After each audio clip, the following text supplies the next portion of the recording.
हिमाचल के कई सारे नेताओं पर मंडराया ईडी का साया। बैंक लोन फ्रॉड केस में हुई ईडी की एंट्री। कई नेताओं की बढ़ी टेंशन। 24 करोड़ का लोन माफ होने के बाद कांग्रेस नेता को बेच दिया था करोड़ों का होटल। ऐसे में अब उठने लगे हैं बैंक की साख पर सवाल। पूछ रहे लोग, ये जनता का बैंक है या कांग्रेस का?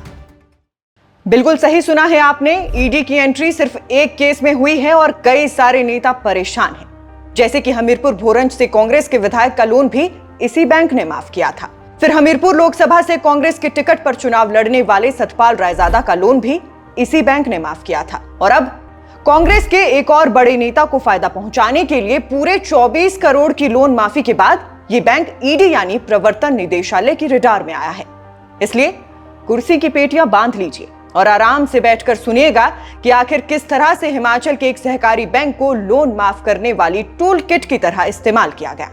नेताओं के लोन पर लोन माफ होते रहे और जनता को भेजे जाते रहे अनगिनत नोटिस। तो मामला सुनिश्चित तौर पर इतना साधारण नहीं है। पालमपुर के इस नामी होटल पर करीब 45 करोड़ का लोन था, जो सालों से एनपीए बना हुआ था, यानी एक नॉन परफॉर्मिंग एसेट। ऐसे में नियम के अनुसार बैंक को सरफेसी एक्ट के तहत कार्रवाई करनी चाहिए थी, होटल की नीलामी करनी चाहिए थी और वैल्यू के हिसाब से रिकवरी करनी चाहिए थी। मगर बैंक ने सीधे ओटीएस यानी वन टाइम सेटलमेंट स्कीम में डालकर खाता धारक से 21 करोड़ वसूल किए और लगभग 24 करोड़ माफ कर दिए। अब ये वही फ्लैग वाली कार्रवाई है जिससे सवाल उठ रहे हैं कि बिना नीलामी और बिना पारदर्शी प्रोसेस के इतनी बड़ी राहत किसके लाभ के लिए दी गई। पूर्व विधायक अरुण कुमार कुक्का ने खुले तौर पर आरोप लगाया है कि ये कोई मामूली सेटलमेंट नहीं था। उनका कहना है कि होटल मालकिन से 21 करोड़ लिए जाने के अगले ही दिन वही होटल स्थानीय विधायक आरएस बाली की पत्नी श्रीमती भूमिका बाली और छोटी बहन श्रीमती रति बाली के पास चली गई।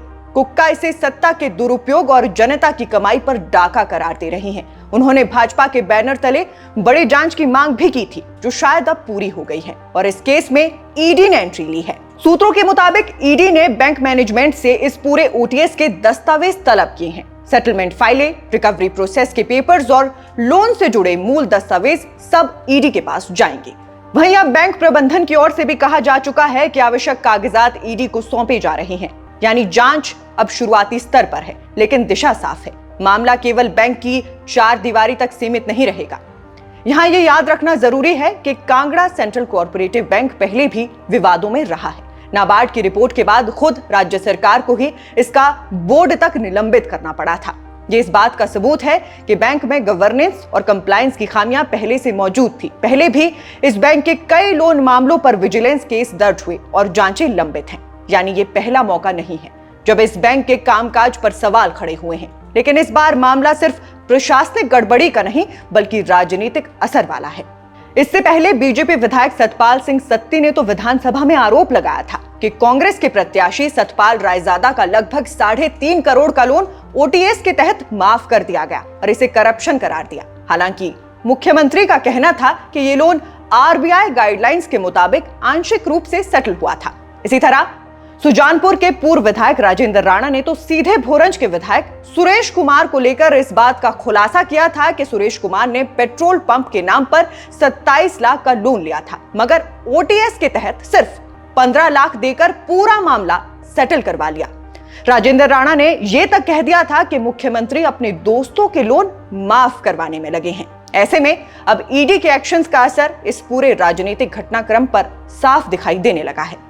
स्थानीय विपक्ष ने इसे सत्तारूढ़ कांग्रेस के खिलाफ सबसे बड़ा हथियार बना लिया है। उनका कहना है कि जब छोटे कर्जदार पर बैंक एक दिन की देरी पर नोटिस भेज देता है, तब करोड़ों के डिफॉल्टर को इस तरह की राहत कैसे दी जा सकती है। ये राहत अगर आरबीआई और रजिस्ट्रार की गाइडलाइंस में थी तो प्रक्रिया पारदर्शी क्यों नहीं थी?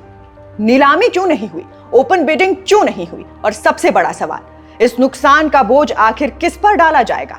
क्या ये बैंक के अकाउंट्स में घाटा बनकर बैठेगा और उसकी भरपाई जनता के पैसों से होगी? बाकी आरएस बाली ने भी इस मामले में अपना पक्ष रखा है। आरएस बाली का कहना है कि होटल उन्होंने कानूनी प्रक्रिया के तहत खरीदा है और जल्द ही प्रेस कॉन्फ्रेंस कर सभी तथ्य सार्वजनिक करेंगे। साथ ही उन्होंने कहा है कि जो लोग इस मामले में उनके नाम को गलत तरीके से जोड़ रहे हैं, उनके खिलाफ मानहानि का मुकदमा दायर करेंगे। यानी इस मामले का दूसरा पक्ष भी उतना ही महत्वपूर्ण है, क्योंकि आरोप और प्रतिवाद दोनों जनता के सामने आने ही चाहिए। लेकिन इससे सवाल खत्म नहीं होते। ओटीएस को पास करने वाली बैंक की कमेटी कौन थी? किसने इस सेटलमेंट पर साइन किए? क्या वित्तीय नियमों का पालन हुआ या दबाव में फैसला लिया गया? ईडी की जांच अब इन्हीं बिंदुओं पर केंद्रित है। इस केस ने एक बड़ा संदेश दिया है कि अगर लोन माफी में गड़बड़ है तो अब जांच केवल राज्य स्तर तक सीमित नहीं रहेगी। संस्थागत जांच एजेंसियां सक्रिय हो रही हैं और ये नेताओं के लिए एक चेतावनी है कि पब्लिक फंड के साथ किसी तरह का समझौता अब इतनी आसानी से नहीं छिप सकेगा। ये मामला हिमाचल में आने वाले समय में बड़ा राजनीतिक मुद्दा बनने जा रहा है, क्योंकि यहां मामला सिर्फ एक होटल और 24 करोड़ की माफी का नहीं है।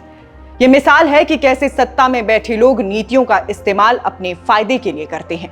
अगर ये प्रवृत्ति नहीं रुकी तो आने वाले समय में हर सहकारी बैंक और हर ओटीएस केस जनता की निगाह में शक के दायरे में रहेगा। बाकी अब सभी की निगाहें ईडी पर हैं कि आखिर कितनी गहराई तक ये जांच जाती है, किन चेहरों को बेनकाब करती है और क्या इस बैंक को फिर से पारदर्शी और निष्पक्ष बनाने के लिए सख्त कदम उठाए जाते हैं। यही आने वाले महीनों में तय करेगा कि यह मामला जनता की याददाश्त से गायब हो जाएगा या आने वाले चुनावों का सबसे बड़ा एजेंडा बनेगा। आप दर्शकों का इस विषय पर क्या कहना है, हमें कमेंट बॉक्स में जरूर बताइएगा। आपकी प्रतिक्रियाओं का हमें इंतजार रहेगा। बाकी फिलहाल के लिए इस खबर में बस इतना ही। नमस्कार।